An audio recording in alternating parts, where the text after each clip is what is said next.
ഒത്തിരി ആരോഗ്യ ഗുണങ്ങളുള്ള കർക്കിടക കഞ്ഞി ഉണ്ടാക്കിയാലോ? ആദ്യം ഇൻഗ്രീഡിയൻസ് നോക്കാം, ഗുണങ്ങളൊക്കെ ഇടയ്ക്ക് പറയാം കേട്ടോ. ആദ്യം ഞാൻ എടുത്തിരിക്കുന്നത് ഞവര അരിയാണ്, പിന്നെ ചെറുപയർ വേണം, പിന്നെ ഉലുവ വേണം, പിന്നെ ആശാളി ഇല്ലെങ്കിലും നമുക്ക് ഉണ്ടാക്കാം, പക്ഷേ ഇടുന്നത് നല്ലതാണ്. ഇതിൻ്റെ ഒരു പ്രൊപ്പോർഷൻ എന്ന് പറയുന്നത് ഞവര അരി 1 കപ്പാണെങ്കിൽ 1/2 കപ്പ് ചെറുപയർ, 1/4 കപ്പ് ഉലുവ എടുത്തതിൻ്റെ പകുതി ആശാളി, അങ്ങനെയാണ് നമുക്ക് ചേർക്കേണ്ടത്. ഇപ്പോൾ ഇതിൽ ഏറ്റവും കൂടുതൽ വേവുള്ളത് ഞവര അരിക്കും ഉലുവയ്ക്കുമാണ്. അതുകൊണ്ട് ഇത് ഞാൻ നന്നായിട്ട് കഴുകി വൃത്തിയാക്കിയിട്ട് ഒരു 8 മണിക്കൂർ ഓവർനൈറ്റ് സോക്ക് ചെയ്യാനായിട്ട് വെക്കും. എന്നിട്ടാണ് കഞ്ഞി ഉണ്ടാക്കാനായിട്ട് സ്റ്റാർട്ട് ചെയ്യുന്നത്. ഇതിപ്പോൾ നന്നായിട്ട് കുതിർന്ന് വന്നിട്ടുണ്ട്. ഇതിലേക്ക് ആവശ്യത്തിന് വെള്ളം ഒഴിച്ച് കുക്കറിൽ നന്നായിട്ട് കുക്ക് ചെയ്തെടുക്കണം. ഞാനിവിടെ ഒരു 6-7 വിസിൽ കേൾപ്പിച്ചിട്ടുണ്ട്. കാരണം നമ്മൾ കുതിർത്താലും ഈ ഞവരരിക്ക് നല്ല വേവ് ഉണ്ടാവും. ഒരു 75% കുക്ക് ആയതിനു ശേഷം നമ്മൾ ഓപ്പൺ ചെയ്തിട്ട് നന്നായിട്ട് കഴുകിയ ചെറുപയറും പിന്നെ ആശാളി നന്നായിട്ട് കഴുകിയതും ഇതിലേക്ക് ചേർത്ത് കൊടുക്കണം. ഓരോ കുക്കറിനനുസരിച്ച് വ്യത്യാസം വരും. വേവ് കുറവാണെങ്കിൽ ഒന്നും കൂടി കുക്ക് ചെയ്യുക. വേവ് കൂടിപ്പോയാലും കുഴപ്പമില്ല. നമ്മൾ കഞ്ഞി ചിലർക്ക് നല്ല ഉടഞ്ഞിരിക്കുന്നതാണ് ഇഷ്ടം. അപ്പോൾ ഈ ചെറുപയറും ആശാളിയും ചേർത്തിട്ട് ഇനി ഇന്ദുപ്പാണ് ചേർക്കേണ്ടത്. ഇന്ദുപ്പ് ഇല്ലെങ്കിൽ മാത്രം നോർമൽ സോൾട്ട് ചേർത്താൽ മതി. പിന്നെ ആവശ്യത്തിന് വെള്ളം ഒഴിച്ചൊരു 3-4 വിസിലും കൂടി കേൾക്കണം. ഇതിപ്പോൾ നന്നായിട്ട് കുക്കായി വന്നിട്ടുണ്ട്.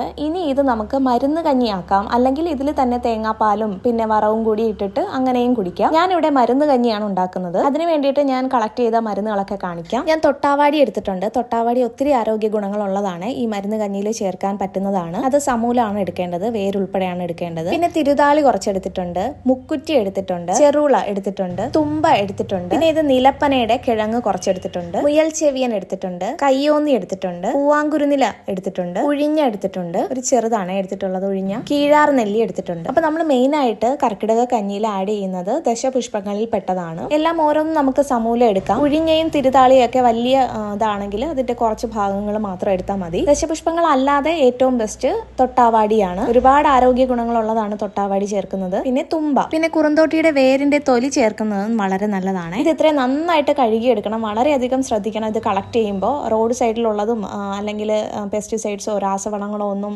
ഉപയോഗിച്ചിട്ടുള്ള മണ്ണിൽ നിന്നുള്ളത് എടുക്കാൻ പാടില്ല. അല്ലാതെയുള്ള ഈ ചെടി നന്നായിട്ട് തിരിച്ചറിയാവുന്നവർ മാത്രം കളക്ട് ചെയ്യുക. നന്നായിട്ട് കഴുകി വൃത്തിയാക്കുക. വേരൊക്കെ നന്നായിട്ട് കഴുകി വൃത്തിയാക്കുക. അതിനകത്ത് പറിച്ചെടുക്കുമ്പോൾ തന്നെ വളരെയധികം ശ്രദ്ധിക്കണം. വേറെ എന്തെങ്കിലും വലയോ അല്ലെങ്കിൽ ചെളിയോ മറ്റ് പ്രാണികളോ ഒന്നും ഇല്ലാന്ന് ഉറപ്പുവരുത്തിയതിനു ശേഷം നന്നായിട്ട് 5-6 വെള്ളം കഴുകി അരിഞ്ഞ് കുറച്ച് വെള്ളം ഒഴിച്ച് മിക്സിയിൽ നന്നായിട്ട് അടിച്ചെടുക്കുക. എന്നിട്ട് അതിന്റെ ജ്യൂസാണ് നമ്മൾ ഈ കഞ്ഞിയിലേക്ക് ചേർക്കുന്നത്. അപ്പൊ ഞാനിവിടെ ഇത് എടുത്ത് വെച്ചിട്ടുണ്ട്. വേവിച്ച് വെച്ചിരിക്കുന്ന ഈ കഞ്ഞിയിലേക്ക് നമുക്ക് ഈ മരുന്നിന്റെ ജ്യൂസ് ചേർത്ത് കൊടുക്കാം. ആദ്യമായിട്ടൊക്കെയാണ് ഉണ്ടാക്കുന്നതെങ്കിൽ വളരെ കുറച്ച് ക്വാണ്ടിറ്റി മാത്രം ചേർത്ത് കൊടുക്കണം. അതിന്റെ ടേസ്റ്റ് ഇഷ്ടപ്പെടുവോ അല്ലെങ്കിൽ ഇത് നമ്മുടെ ബോഡിക്ക് എന്തെങ്കിലും അലർജി ഉണ്ടാക്കുമോ എന്നുള്ളതൊക്കെ നോക്കിയിട്ട് വേണം. ഇതെല്ലാം മരുന്നുകളാണ്. മരുന്നുകൾ അങ്ങനെ ഓവറായിട്ട് യൂസ് ചെയ്യാൻ പാടില്ല. പൂർണ്ണ ആരോഗ്യമുള്ളവർക്ക് മാത്രമാണ് ഇതുപോലുള്ള മരുന്നുകളൊക്കെ ആരോടും ചോദിക്കാതെ ഉപയോഗിക്കാൻ പറ്റുന്നത്. അതല്ലാതെ എന്തെങ്കിലും മെഡിസിൻ എടുക്കുന്നവരോ അല്ലെങ്കിൽ എന്തെങ്കിലും അസുഖങ്ങളുള്ളവരോ ഒക്കെ ഒരു ആയുർവേദ എക്സ്പേർട്ടിനെ കണ്ടിട്ട് മാത്രം ഇത്തരം മരുന്നുകൾ ഭക്ഷണത്തിൽ ഉൾപ്പെടുത്തേണ്ടതാണ്. ഈ മരുന്ന് ഒഴിച്ചതിന് ശേഷം 3-4 മിനിറ്റ് ഒന്നും കൂടി തിളപ്പിക്കണം. ഈ മരുന്നെല്ലാം ഈ കഞ്ഞിയിലേക്ക് ചേർന്ന് കിട്ടാൻ വേണ്ടിയിട്ടാണ്. പിന്നെ ഞാൻ തേങ്ങാപ്പാൽ ചേർക്കുന്നുണ്ട്. തേങ്ങാപ്പാൽ ഇല്ലാതെയും കഴിക്കാം, പക്ഷെ തേങ്ങാപ്പാൽ ചേർക്കാതെ ഇവിടെ ആരും കഴിക്കത്തില്ല ഈ മരുന്ന് കഞ്ഞി. അതുകൊണ്ടാണ് തേങ്ങാപ്പാൽ ചേർക്കുന്നത്. തേങ്ങാപ്പാൽ ചേർത്തിട്ട് ജസ്റ്റ് ഒന്ന് ചൂടാവുമ്പോഴേക്കും